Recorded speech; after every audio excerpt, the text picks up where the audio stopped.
अस्सलाम वालेकुम। आज की हमारी लेक्चर है BSN general third semester second year के स्टूडेंट्स के लिए AHN adult health nursing disease है एनर फिस्टुला। स्टार्ट करते हैं। सबसे पहले इनके ऑब्जेक्टिव्स हैं, एब्जेक्टिव्स देखते हैं क्या क्या है। At the end of session student will be able to understand anal fistula, understand करना है एनर फिस्टुला है क्या, to identify causes of anal fistula, identify करना है एनर फिस्टुला की कॉजेज क्या क्या है, to recognise the manifestation of anal fistula, recognise करना है और फिर साइन एंड सिम्टम्स देखने हैं कि क्या क्या होते हैं एनर फिस्टुला के, to describe the pathophysiology of anal fistula, describe करनी है पैथोफिजियोलॉजी क्या है एनर फिस्टुला की, to explain the diagnostic and medical and surgical management of anal fistula, explain करनी है डायग्नोस्टिक मेडिकल मैनेजमेंट देखनी है एंड सर्जिकल मैनेजमेंट देखनी है किसकी एनर फिस्टुला की, to apply the nursing process of anal fistula, फिर अप्लाई करना है नर्सिंग प्रोसेस क्या है एनर फिस्टुला का। अब सबसे पहले एनर फिस्टुला पढ़ने से पहले हमें ये पता होना चाहिए कि फिस्टुला होता क्या है। The word fistula means a tube like passes और चैनल। समझ लें कि फिस्टुला वर्ड जो है ना, ये सबसे पहले फिस्टुला वर्ड क्या है, एक पासिज वे है और एक चैनल है। चैनल समझते हैं जो एक रास्ते को दूसरे रास्ते से जोड़ता है, उसको हम क्या बोलते हैं, चैनल। अब पासिज भी यही वर्ड है, ठीक है। It's come from the Latin word fistula. ये एक एमसीक्यू के हिसाब से आपके लिए बहुत इंपॉर्टेंट है कि फिस्टुला कौन से वर्ड का है, तो ये लैटिन वर्ड है, ठीक है। लैटिन लैंग्वेज है, उससे लिया गया है फिस्टुला को। फिस्टुला के मायने क्या है, मीनिंग है पाइप और ट्यूब। फिस्टुला के मीनिंग है पाइप और ट्यूब, वही समझ लें जो एक चैनल है, पाइप है, ये कनेक्शन करता है between one point to another point.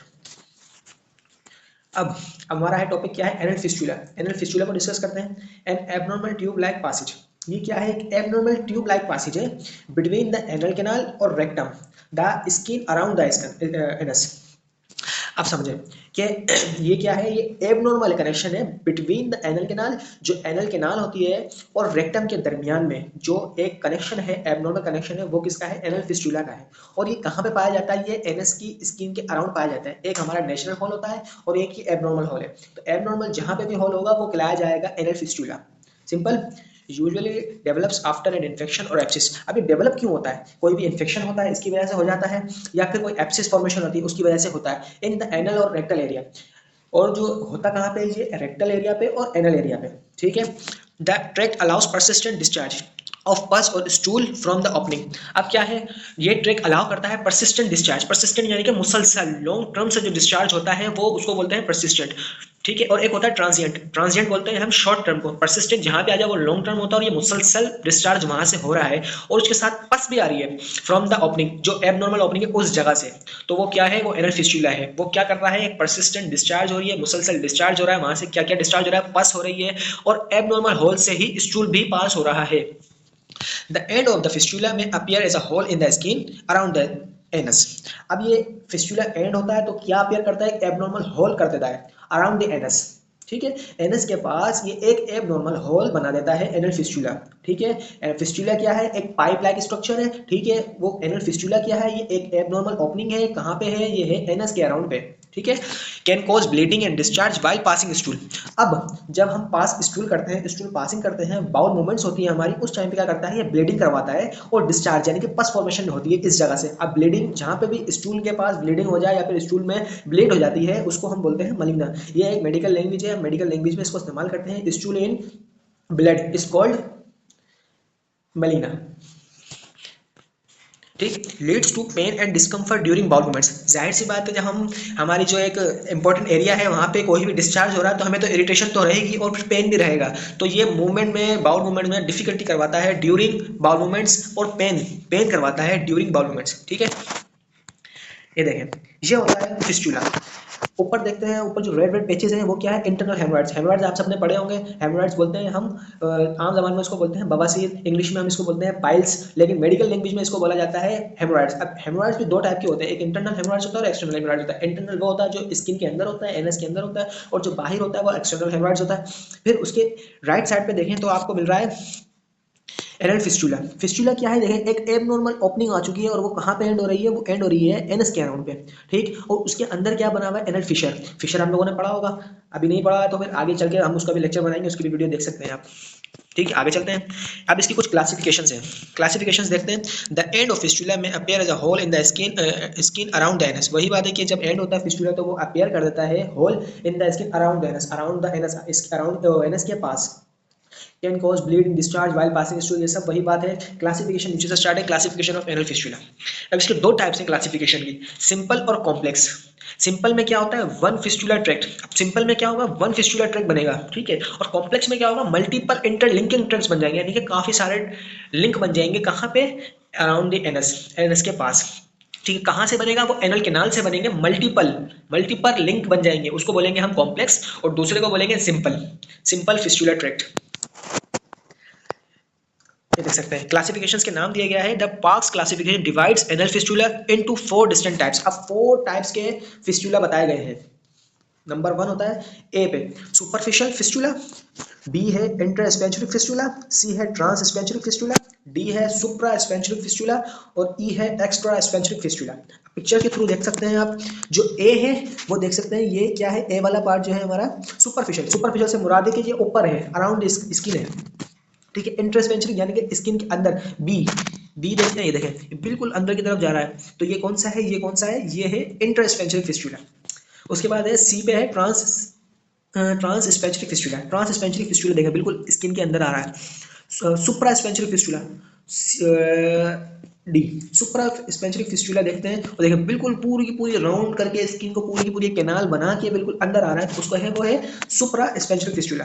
अब ई पे है एक्स्ट्रास्पेंचुरिक फिस्टुला, ई देखिए बिल्कुल ही ऊपर जा चुका है। तो ये कुछ क्लासिफिकेशंस है, ये आपको याद करनी पड़ेंगी एग्जाम के लिए। ये देख सकते हैं, ये एक और पिक्चर है, देखिए इंटरस्पेंचुरिक फिस्टुला, ट्रांसस्पेंचुरिक फिस्टुला, सुप्रास्पेंचुरिक और एक्स्ट्रास्पेंचुरिक। अब इसके कॉजेस क्या क्या हो सकते हैं, डायरिया, डायरिया रहेगा, ठीक है। पुअर हाइजीन, अगर आपकी हाइजीन अच्छी नहीं है तो जाहिर सी बात है ये प्रॉब्लम हो सकती है, ठीक है, क्योंकि हाइजीन सबसे ज़्यादा इंपॉर्टेंट होती है हमारी। क्रॉनिक कॉन्स्टिपेशन, लॉन्ग टर्म से कॉन्स्टिपेशन रहती है किसी पेशेंट को, तो जाहिर है ये भी प्रॉब्लम हो सकती है, कॉजेज है ये इसका। ट्रामा और इंजरी टू द एनस और रेक्टम, कोई भी ट्रामा हो सकता है, इंजरी हो सकती है एनस के और रेक्टम के पास। अब इसकी कंटिन्यू है causes, most common cause anorectal abscess. अब एनोरेक्टल एब्सिस भी एक डिजीज है, पूरी की पूरी डिजीज है। उसमें क्या होता है, जो एनस और रेक्टल है ना, उसके पास एब्सिस फॉर्मेशन हो जाती है, पस फॉर्मेशन हो जाती है, उसको हम बोलते हैं एनोरेक्टल एब्सिस। उसकी वजह से भी ये एनल फिशर, एनल फिस्टुला हो सकती है। लेस कॉमन कॉज है, कम से कम कॉज कौन सा होता है, anal fistula includes Crohn's disease. Crohn's disease आपने पढ़ी होगी। डायवर्टिकुलाइटिस, डायवर्टिकुलाइटिस भी एक डिजीज है, वो भी पढ़ी होगी आपने, जो हमारे लार्ज इंटेस्टाइन में होती है। इन्फेक्शन विद ट्यूबरक्लोसिस, टीबी और एचआईवी, इन्फेक्शन करवा सकता है, ट्यूबरक्लोसिस हो सकती है, और HIV, human immuno deficiency virus जो होता है। अ complication of surgery near the anus, अब कोई भी सर्जरी हुई हो एनस के अराउंड पे, उस जगह पे भी ये कॉम्प्लिकेशन हो सकती है एनल फिस्टुला की। अब clinical manifestation, clinical sign and symptoms क्या क्या हो सकते हैं वो देखते हैं। Recurrent anal abscess, recurrent anal abscess से मुराद है कि बार बार एनल एब्सिस हो जाना, बार बार एब्सिस फॉर्मेशन हो जाना, उसकी बिहाफ पे भी ये हो सकती है। Pain and swelling around anus, pain रहेगा, स्वेलिंग रहेगी अराउंड एनस, एनस के पास, ये भी एक प्रॉब्लम है। Pain with bowel movements, bowel movements होते वक्त पेन हो रहा है, तो ये भी एक साइन है किस चीज़ का, एनल फिस्टुला का। क्लिनिकल मैनिफेस्टेशन से मुराद है कि ये साइन सिम्टम्स हमें मिलते हैं एनल फिस्टुला के पेशेंट्स में। ब्लडी और फाउल स्मेल, ड्रेनेज, पस, ब्लड निकलेगा, फाउल स्मेल, एक अजीब सी स्मेल होगी, ठीक है, पस वहाँ से डिस्चार्ज होगा। Irritation of the skin around anus due to persistent drainage, मुसलसल ड्रेनेज रहने की वजह से वहाँ पे इरिटेशन रहेगी, ईचिंग वगैरह रहेगी, बेचैनी सी रहेगी, ठीक है। Fever, chills and general feeling of fatigue, यानी कि जो आपकी खुद की फीलिंग होगी, फटीग, थकावट सी आपको महसूस रहेगी, फीवर रहेगा, चिल्स रहेगी, बॉडी आपकी ठंडी रहने लग जाएगी, कभी गर्म रहेगी। तो ये कुछ साइन एंड सिम्टम्स है, क्लिनिकल मैनिफेस्टेशन होती है डायग्नोस करने के लिए एनल फिस्टुला को। अब पैथोफिजियोलॉजी देखते हैं इसकी क्या है। इनिशिएटिंग इवेंट, स्टार्टिंग इवेंट कैसे होता है ये, infection in the anal glands, infection हो जाए कोई भी एनल ग्लैंड्स में। क्रिप्टो ग्लैंड्यूलर ओरिजिन, ये ओरिजिन होता है उस जगह पे, अगर ये हो रही है, इन्फेक्शन स्टार्ट हो रहा है, तो समझ जाए कि इनिशिएटिंग स्टेज में है ये। एब्सिस फॉर्मेशन, पस फॉर्मेशन हो जाती है, पस कलेक्टिंग इन सराउंडिंग टिश्यू, पस भर जाना सराउंडिंग टिश्यू, जो टिश्यूज है एनल फिस्टुला के, एनल एरिया के, वहाँ पे क्या होगा, टिश्यू में पस भरना शुरू हो जाएगी। ड्रेनेज, एब्सिस बर्स्ट स्पॉन्टेनियसली और इज सर्जिकल ड्रेड। अब एब्सिस बर्स्ट स्पॉन्टेनियसली होता है खुद ब खुद, ठीक है, वो बर्स्ट हो जाए और उसको फिर सर्जिकल करना पड़ता है ड्रेन के थ्रू, ठीक है।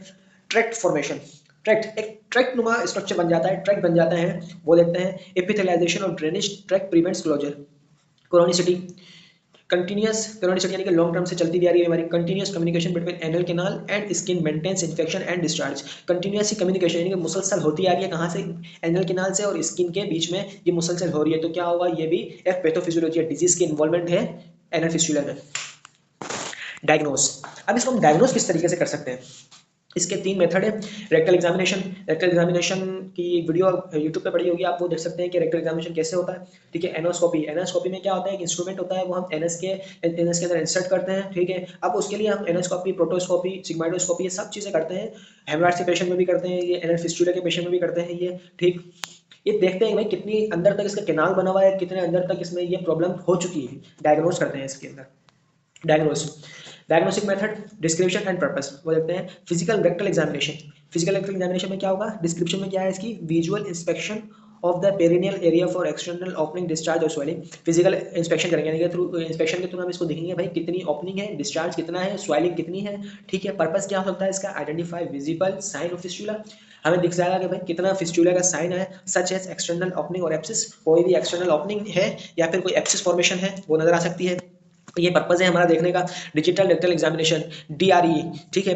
इसमें क्या होगा, डिस्क्रिप्शन में manual palpation of the anal canal and rectum by a clinical using a gloved finger. अब क्या करते हैं हम डिजिटल रेक्टल एग्जामिनेशन में, कहते हैं हम एक फिंगर में ग्लव्स पहन के इंसर्ट करके उसको पल्पेट करके चेक करते हैं कि भाई कितनी कैनाल है, कैनाल में क्या क्या है, कितनी पस फॉर्मेशन है, ये सब चीज़ हम चेक करते हैं डिजिटल रेक्टल एग्जामिनेशन में। इसका पर्पस क्या है, detect internal opening in duration और टेंडरनेस असिस स्पेंसर टोन। हम क्या करते हैं इसकी जो इंटरनल ओपनिंग है, जो इनसाइड स्किन जो ओपनिंग है उसको चेक करते हैं कितनी है। ठीक है। टेंडरनेस कोई सख्त वगैरह है या फिर स्पेंसर टोन उसकी कैसी है।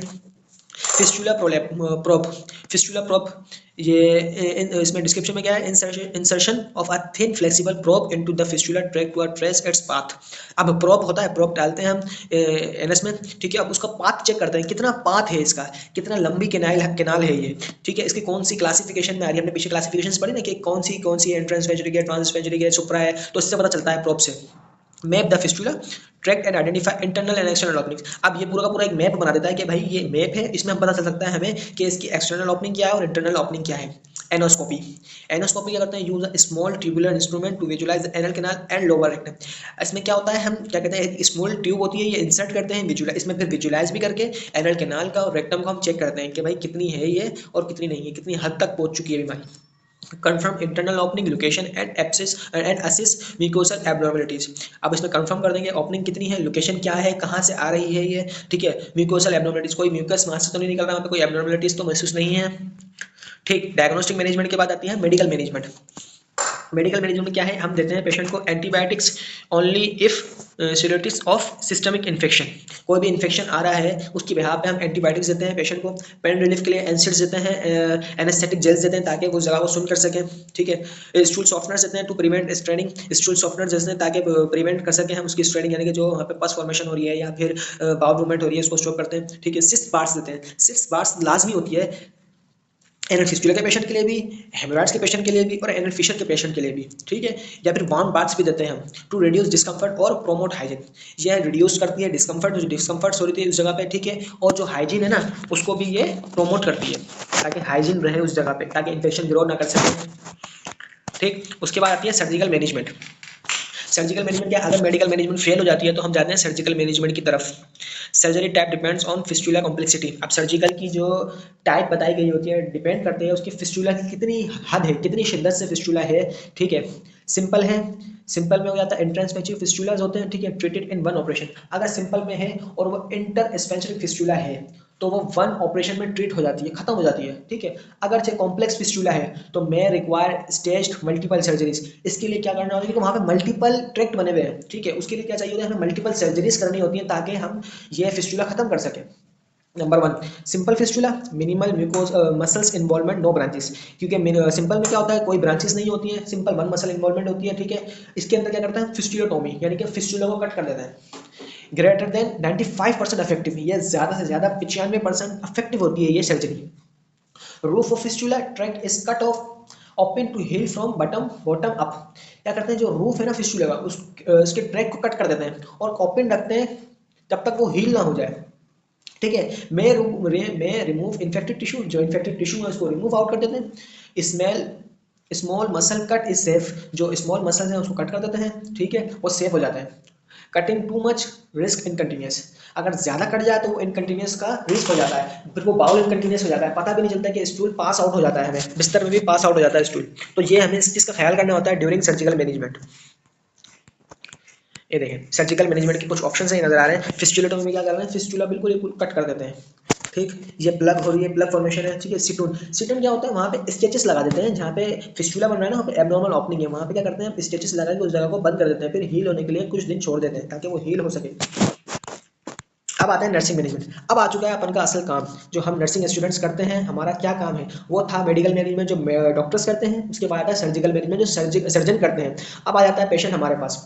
नर्सिंग मैनेजमेंट या तो वो पोस्ट ऑपरेटिव केयर होगी या प्री ऑपरेटिव केयर होगी, ठीक है। पेन मैनेजमेंट के लिए क्या करते हैं, administer prescribe analgesic and encourage 6 parts. हमें पेन मैनेजमेंट करनी है, ठीक है। उसके लिए क्या करना है, जो मेडिसिन प्रिस्क्राइब की गई हैं एनाल्जेसिक वगैरह उसको वो देनी है, और इनकरेज उसको बताना है कि आपने 6 बात लेनी है अगर आपको पेन महसूस हो, ठीक है। इन्फेक्शन प्रिवेंशन, इन्फेक्शन प्रिवेंशन के लिए क्या करना है, मेंटेन पेरिनियल हाइजीन, जो पेरिनियल एरिया है उसकी हाइजीन अच्छे तरीके से रखनी है। And apply prescribe topical antibiotics. Apply prescribe जो अप्लाई करनी है, जो प्रिस्क्राइब की गई है डॉक्टर्स ने, जो प्रिस्क्राइब की है आपने, वो टॉपिकल एंटीबायोटिक्स, टॉपिकल बोलते हैं सुपरफिशियली हम ट्यूब्स वगैरह लगाते हैं ना, उसको बोलते हैं टॉपिकल। वुंड केयर, जो जख्म है उसके लिए क्या करना है, monitor surgical side of bleeding, जो सर्जिकल हुई है जिस जगह पे सर्जरी हुई है उस जगह क्या करनी है, ब्लीडिंग चेक करनी है, कोई ब्लीडिंग तो नहीं है, डिस्चार्ज तो नहीं है, और डिलेड तो नहीं हो रहा है हील होने में, यानी कि उसका जख्म जो है खत्म होने में कितना टाइम लग रहा है, ज़्यादा दिन तो नहीं हो गया, कोई इन्फेक्शन तो नहीं हो गया है, तो ये हमें वुंड केयर करनी है, ठीक है। उसके बाद है bowel regulation, bowel movement check करनी है कितनी दफा वो दिन में कर रहा है। प्रोवाइड हाई फाइबर डाइट, उसको हाई फाइबर डाइट देनी ताकि कॉन्स्टिपेशन से पेशेंट महफूज रह सके। Diet advice and stool softeners to prevent spreading, stool softeners को देना है ताकि वो उसका स्टूल जो है सॉफ्ट रहे, कोई प्रॉब्लम ना आ सके उसके अंदर। Prevent education, patient education, patient की एजुकेशन करनी है। Teach wound care, wound care, उसको वाउंड केयर के हिसाब से उसको टीच करना है। साइन ऑफ इन्फेक्शन, इन्फेक्शन के साइन बताने के भाई ये हो सके तो आपके लिए ये करना है, आपको वापसी आना है hospital. And importance of follow up visits, लाजमी है कि आपको फॉलो करना है, वापसी विजिट में आना है, अपनी सर्जरी को दिखाना है। Emotional support, address anxiety related to chronic condition of surgery, उसको जो है ना किसी किसी को एंजाइटी होती है पेशेंट को, उसकी वो दूर करनी है। कि नर्सिंग में क्या होता है, हमें सिंपैथेटिक और एम्पैथी शो करनी होती है, ठीक है। तो इमोशनल सपोर्ट हमें लाजमी दिखानी है वहाँ पे। अगर कोई पेशेंट एंजाइटी में है, उसको क्रॉनिक एंजाइटी है या फिर क्रॉनिक कंडीशन है सर्जरी की, तो उसको बताने का भाई ऐसी कोई प्रॉब्लम नहीं है, ये अभी की प्रॉब्लम है, आहिस्ता आहिस्ता ही आपकी हील हो चुकी है, हो जाएगी, कोई मसला नहीं है, हमें ये चीज़ें उसको बतानी है। Pre and post operative care, यानी कि जो ऑपरेशन से पहले और ऑपरेशन के बाद जो केयर होती है वो करनी होती है। अब नर्सिंग प्रोसेस आता है इसका, नर्सिंग प्रोसेस का है आप सबको असाइनमेंट, वो असाइनमेंट बनाइए और फिर कमेंट सेक्शन में डन का जवाब दीजिएगा लाजमी। अगर लेक्चर समझ में आया हो तो सब्सक्राइब कीजिएगा, लाइक कीजिएगा, कमेंट सेक्शन में अपनी राय जरूर दीजिएगा। थैंक यू, अल्लाह हाफिज़।